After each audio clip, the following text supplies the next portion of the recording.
ನಾನು ಬಹುಶಃ ನಾಡಿದ್ದು ನಂದು ಹುಟ್ಟುಹಬ್ಬ.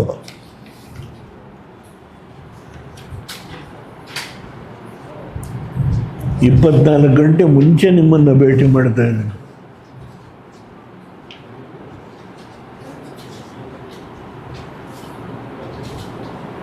ಹತ್ತೊಂಬತ್ತನೇ ತಾರೀಕು ಅಥವಾ 20ನೇ ತಾರೀಕು ಈ ಆಫೀಸಲ್ಲಿ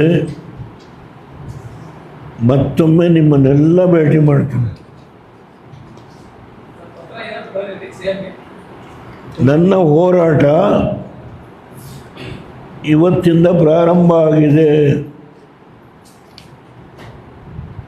ಈ ರಾಜ್ಯದಲ್ಲಿ ಬಡ ಜನತೆಯ ಜಮೀನನ್ನು ಬೆಂಗಳೂರು ಸುತ್ತಮುತ್ತ ಹೇಗೆ ಇವತ್ತು ಅಕ್ರಮ ನಡೆದಿದೆ ಅನ್ನೋದನ್ನು 3 ಜಡ್ಜ್ಮೆಂಟು ಹೈಕೋರ್ಟ್ನವರು ಏನು ಕೊಟ್ಟಿದ್ದಾರೆ, ಅದರ ಜೊತೆಗೆ BDAನಲ್ಲಿ ಏನೇನು ನಡೆದಿದೆ, ಇದ್ರ ಬಗ್ಗೆ ವಿಷಯ ಸಾಕಷ್ಟು ಮಾಹಿತಿ ನಾನು ಸಂಗ್ರಹಣೆ ಮಾಡಿ ಮುಖ್ಯಮಂತ್ರಿಗಳಿಗೆ ಮತ್ತೊಂದು ಪತ್ರವನ್ನು ಬರೀತೇನೆ. ಅವ್ರನ್ನ ವಿನಂತಿ ಮಾಡ್ತೇನೆ, ಅವರು ಬಡವರ ಪರವಾಗಿ ನಾನು ಅಹಿಂದಾಂನ ಮಾತನ್ನು ಬಳಸಕ್ಕೆ ಹೋಗಲ್ಲ. ಅಲ್ಪಸಂಖ್ಯಾತರು, ಹಿಂದುಳಿದವರು, ದಲಿತರು ಎಲ್ಲ ಸಮುದಾಯ ಬರುತ್ತೆ. ದಲಿತರು ಅಂದರೆ ಬರೀ ನಮ್ಮ ಲೆಫ್ಟ್ ಹ್ಯಾಂಡು ರೈಟ್ ಹ್ಯಾಂಡು ಅಂತ ಅಲ್ಲ, ಎಲ್ಲ ಸಮಾಜ ಬರುತ್ತೆ. ಪ್ರತಿಯೊಂದು ಸಮಾಜ ಇದೆ, 100 ಸಮಾಜ ಇದೆ. ಅವಳ ಹೆಸರು ಹೇಳ್ಬೋದು ನಾನು. ದಯಮಾಡಿ ಇವತ್ತು ಬಿಡದಿ ಹತ್ರ ಹೋಗೋಣ. ಮುಖ್ಯಮಂತ್ರಿಗಳು ನಾನು ಅವ್ರ ಜೊತೆ ಬರ್ತೇನೆ, ಅವರು ಬರ್ತಾರೆ. ಇವತ್ತು ಯಾರಾದರೂ ಒಬ್ಬ ತಹಸೀಲ್ದಾರರು, ಒಬ್ಬ DC ಸ್ಥಳಕ್ಕೆ ಹೋಗಿ, MLA ಸ್ಥಳಕ್ಕೆ ಹೋಗಿ ಆ ರೈತರ ಸಂಕಷ್ಟವನ್ನು ಕೇಳ್ತಕ್ಕಂಥ ಸೌಜನ್ಯತೆ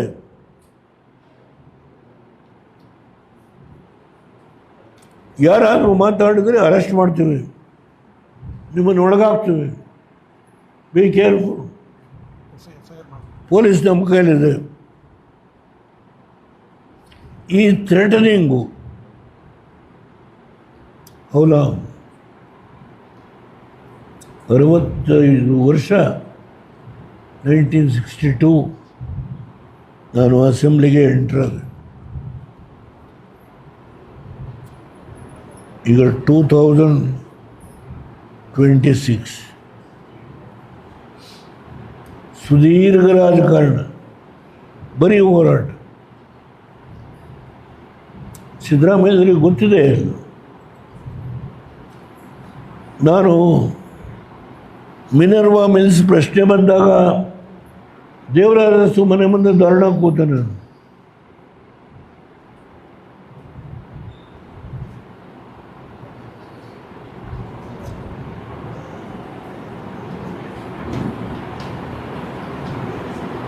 SM ಕೃಷ್ಣ ಅವ್ರ ಮನೆ ಮುಂದೆ ಧರಣ ಕೂರಕ್ಕೆ ಹೋಗ್ಬೇಕು ಅಂದಾಗ ನನ್ನ ಅಡ್ಡಗಟ್ಟಿದ್ರು. ಅದು ಒಂದು ದೊಡ್ಡ ಇತಿಹಾಸ.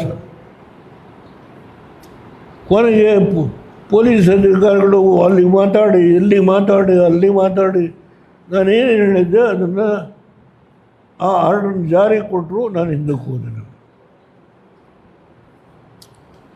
ಒಂದು ಕಾಲದಲ್ಲಿ ಯಡಿಯೂರಪ್ಪನ ಮನೆ ಮುಂದೂ ನಾನು ಧರಣ ಕೂತಿದ್ದೇನೆ.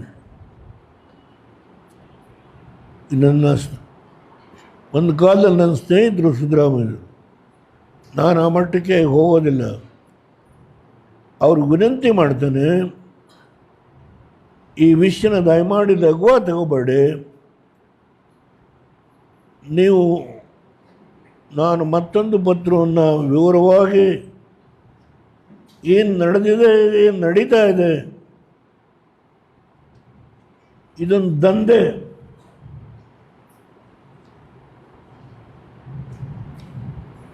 ಇದು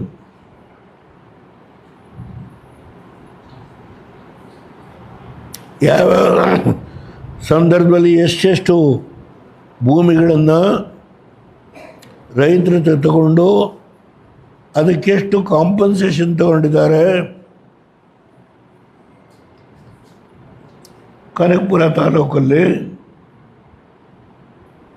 ಎಲ್ಲ ಮಾಹಿತಿ ಇದೆ.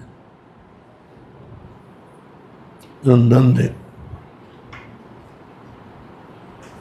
ಅದರಿಂದ ಮುಖ್ಯಮಂತ್ರಿಗಳು ಇದನ್ನೆಲ್ಲ ಸಹಿಸ್ಕೊಂಡು ಬರ್ತಾ ಇದ್ದಾರೆ. ಒಂದು ಕಡೆ ಹೈಕಮಾಂಡ್ ಒತ್ತಡ, ಒಂದು ಕಡೆ ಇವ್ರದ್ದು ನಾವೆಲ್ಲೋ ಮಾತಾಡಿದ್ವಿ, ಅದು ಎಲ್ಲಿ ಮಾತಾಡಿದ್ರು ಎಲ್ಲ ಬಿಟ್ಟು ನಿಗೂಢವಾದ ಸಮಸ್ಯೆ. ಅದ್ರ ಬಗ್ಗೆ ಹೈಕಮಾಂಡ್ ಮುಂದೆ ಚರ್ಚೆ, ನನಗೆ ಸಂಬಂಧ ಇಲ್ಲ ಅದು. ಆದರೆ ಇಂಥ ಮಹಾನುಭಾವ ಇವತ್ತೇನು ನಡೆಸ್ತಾ ಇದ್ದಾರೆ, ಇದರ ಬಗ್ಗೆ ಈ 3 ಜಡ್ಜ್ಮೆಂಟ್ಗಳು ಬಂದವರಲ್ಲ, ಈ ಸಂದರ್ಭದಲ್ಲಿ ಇವರು ಬೆಂಗಳೂರಿನ ಹಿತವನ್ನು ರಕ್ಷಣೆ ಮಾಡೋರು, ಬಡವರ ಹಿತವನ್ನು ರಕ್ಷಣೆ ಮಾಡೋರು. 5 ಕಾರ್ಪೊರೇಷನ್, ಅದಕ್ಕೆ 5 ಜನ ಮುಖ್ಯಸ್ಥರು ಏನು ವಿಜೃಂಭಿಸ್ತಾ ಇದ್ದಾರೆ. ಅದರಿಂದ ಮತ್ತೆ ನಿಮ್ಮನ್ನು ನಾನು ಸಿದ್ದರಾಮಯ್ಯರಿಗೆ ಪತ್ರ ಬರೆದಾದಮೇಲೆ ಬಹುಶಃ 18 ನನ್ನ ವರ್ಷಕ್ಕೊಂದು ಸಾರಿ ದೇವರ ಪೂಜೆ ಅಂತೆಲ್ಲ ಮಾಡ್ತಾರೆ. 19 ಅಥವಾ 20 ಮತ್ತೆ ಈ ಆಫೀಸಲ್ಲಿ ನಾವು ನೀವು ಎಲ್ಲ ಸೇರೋಣ. ದೃಷ್ಟಿ ಮಾಧ್ಯಮ, ಅಚ್ಚು ಮಾಧ್ಯಮ, ಆಮೇಲೆ ನ್ಯಾಷನಲ್ ಮೀಡಿಯಾ, ತುಂಬ ವಿಷಯ ಹೇಳ್ತೀನಿ. ಆವತ್ತು ಸಾಕಷ್ಟು ಕಾಲ ನಿಮ್ಮ ಜೊತೆ ಕಳೀತೇನೆ.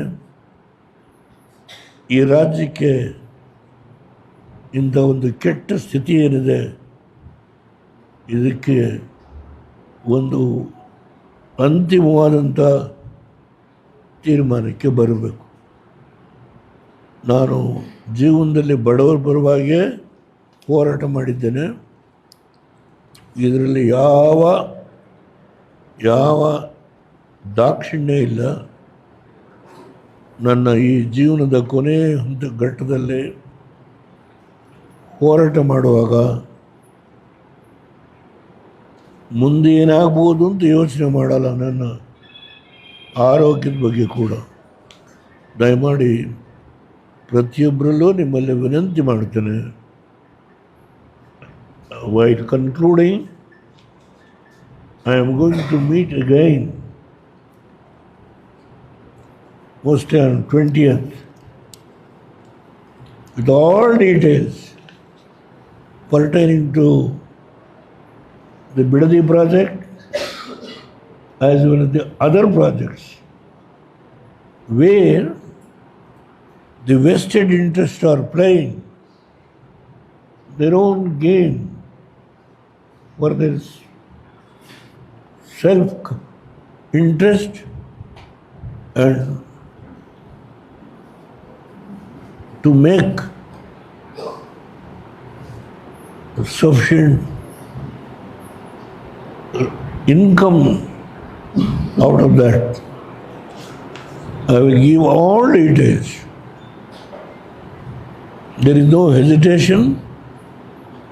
I am prepared to fight the battle at this stage. Kumaraswamy is a central minister. He can't now suddenly take a decision to resign and come back to fight the battle.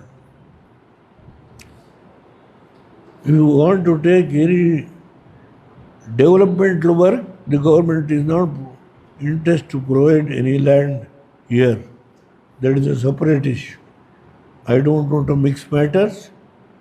Particularly, I want to take this issue, particularly on land grabbing, where certain judgments by the High Court and the Supreme Court, all these things are there, which comes within the ambit of these 5 corporations. That is very important. Which comes within the ambit of these 5 corporations,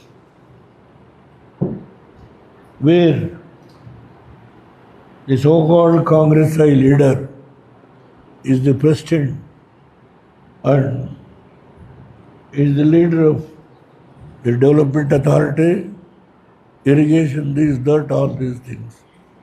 I will meet you again on 20th.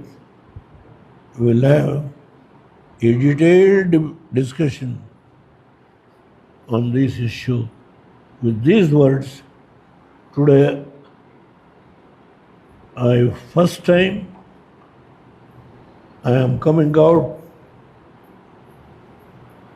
with certain firm conviction,